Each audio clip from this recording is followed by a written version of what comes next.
বঙ্গোপসাগরে সৃষ্ট নিম্নচাপের প্রভাবে টানা বৃষ্টি ও অস্বাভাবিক জোয়ারের পানিতে ফেনীর সোনাগাজী উপজেলার অন্তত ১১টি গ্রাম প্লাবিত হয়েছে। ছোট ফেনী নদীর পানি কয়েক ফুট বেড়ে গিয়ে তীরবর্তী গ্রামগুলোর অনেক বাড়ি, ফসলি জমি ও সড়ক ডুবে গেছে।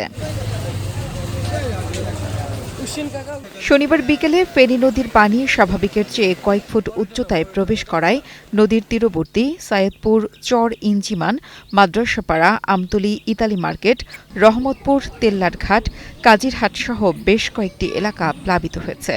এতে করে চরম দুর্ভোগে পড়েছেন বাসিন্দারা।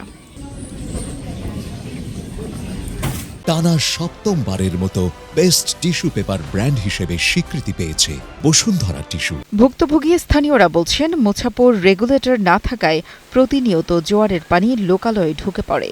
ঘরবাড়ি, জমি, মাছের ক্ষেত সবই ক্ষতিগ্রস্ত হচ্ছে। কিন্তু শনিবারের জোয়ার ছিল অস্বাভাবিক। একটি টেকসই রেগুলেটর নির্মাণ না হলে এ জনপদে ভবিষ্যতে বড় ধরনের বিপর্যয়ের শঙ্কা রয়েছে। এদিকে জোয়ারের নোনা পানিতে হুমকিতে পড়েছে এসব এলাকার কৃষি জমি ও মৎস্য ঘের। স্থানীয়রা বলছেন, এসব এলাকার প্রায় ৩,৫০০ হেক্টর জমি ক্ষতির মুখে পড়েছে।